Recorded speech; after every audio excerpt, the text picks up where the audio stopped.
The Forex market remains mostly indecisive. However, there are some really clean levels to keep an eye on. We're going to talk about the EURUSD and also the DXY in today's video. Hey everyone, if you're new here, my name is Justin Bennett, founder of Daily Price Action and a Forex trader for the last 17 years. So looking at the EURUSD, guys, on the daily time frame, we're going to work our way down from the daily all the way down to the hourly 4-hour time frame to take a look at what we're dealing with here with the EURUSD. So obviously, as we know, guys, since really June, July, this market has been very sideways. And that hasn't changed, right? We saw the market come down here toward this breakout point back here in August. So if you'll remember, we had that dip below this key support here, those range lows, and we got the recovery. We had the recent dip down here in this area. Now, I did think that we were likely to come down here and tag this sell side inefficiency at 114.40. However, of course, the euro didn't quite get down there. Now, there's still time for that to happen, though. So don't rule that out just yet for the next couple of months. But for now, we are seeing the euro rebound here back toward that September low at 116.08. So 1.1608, this is the level we talked about in Discord with VIP members. This was the key area here going into this week. I also mentioned this in the weekly forecast as well. And you can see where on a Tuesday, we did get sellers coming in to defend this area. Now, at the moment, the market is snapping right back here. And this is a key level on the 4-hour time frame that I want to show you guys, because this trend line here goes back to the closing price from back here in September.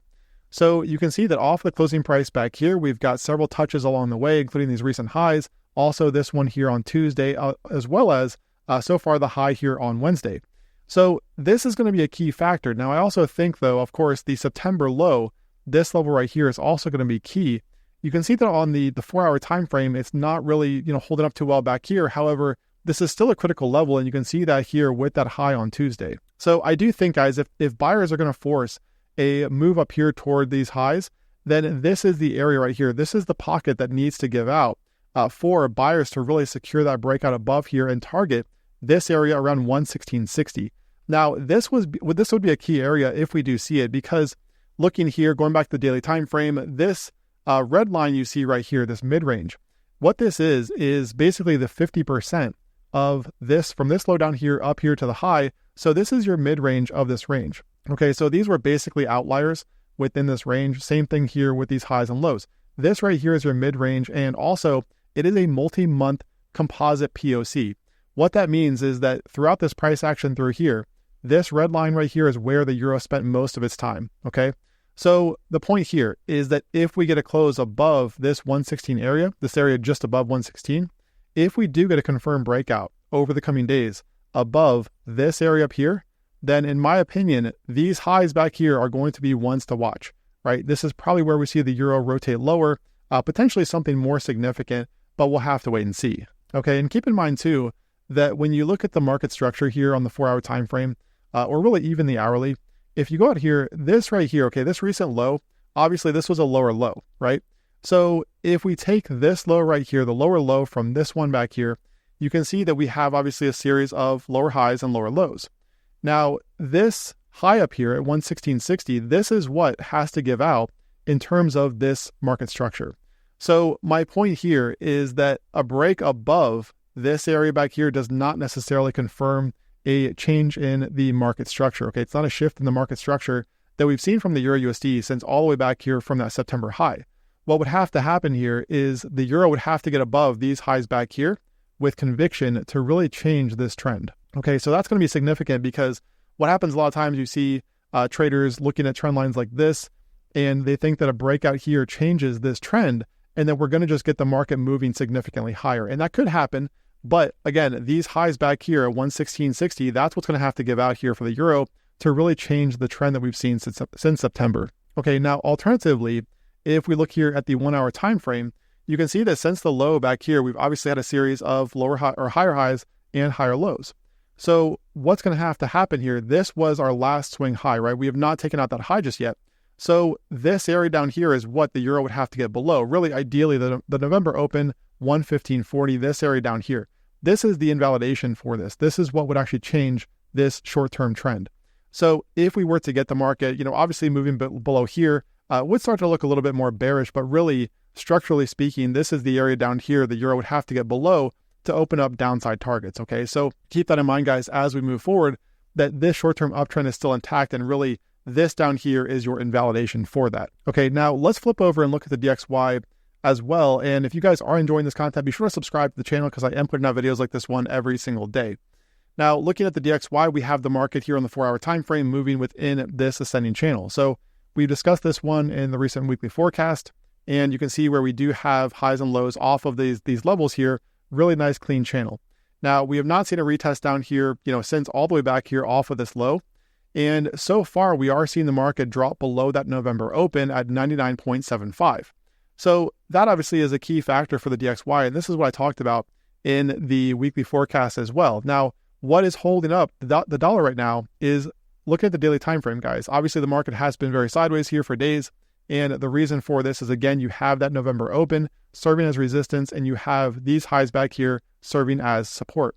So right now, you just have a lot of indecision here from the US dollar. Now, what this is going to come down to, in my opinion, is if we are going to get a retest down here at the bottom of this channel. Now, this level through here is also a POC, okay, a TPO POC right there at 98.90. That's going to be an area to watch if we do get the break lower.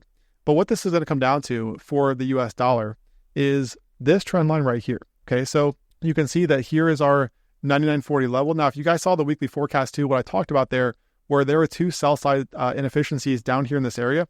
And what I said there was that I wouldn't be surprised to see the market sweep this low back here and then get some relief. And that's certainly what we got here over the past 24 hours.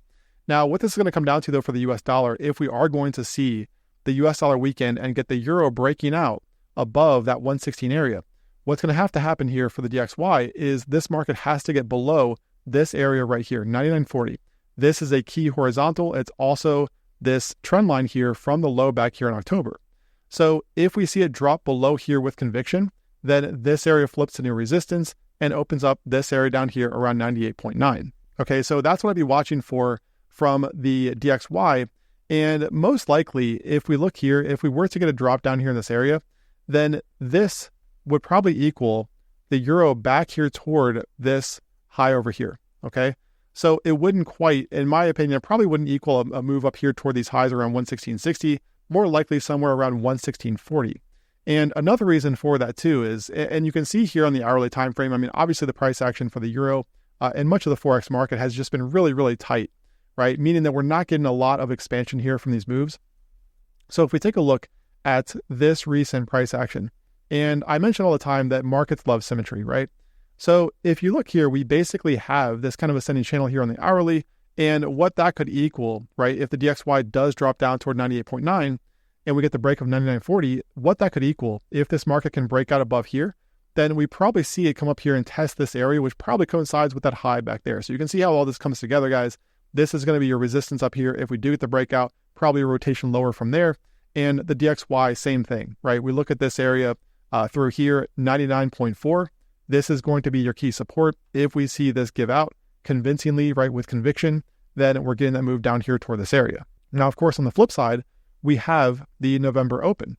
So this up here is the invalidation for the move lower, right? If we take this out here with conviction, get back above here, then we have a higher high, okay? Because if you look at the highs and lows from the DXY here recently, right, the last swing low, this was our last swing low here because we took out this one back here. So if we track this back, the last swing high was up here. So essentially you're looking at this November open, okay? This is what has to give out for the US dollar to strengthen and head back there toward the highs. Until that time though, guys, there is that chance we get the breakdown and target this area around 99, okay? So we'll have to wait and see. Obviously the market is very, very sideways right now. Not a lot of conviction one way or the other here from these markets. So in my opinion, best thing to do, stand aside. Wait for this thing to resolve itself. Either we get the close above here, right? That high conviction move for the pushback there toward the highs, or we get the break below 99.40 to target this area down here around 98.90 and 99, okay? So I hope that helped, guys. If it did, be sure to subscribe to the channel. Also, if you want my help with your trading in Discord with real-time market updates, seeing my trades live, the full course, all of it, guys, joining 1,200 members, then see the link in the description of this video for 85% off lifetime access. If you're on the website, click on that join VIP link. Trade well. I will talk to you again tomorrow.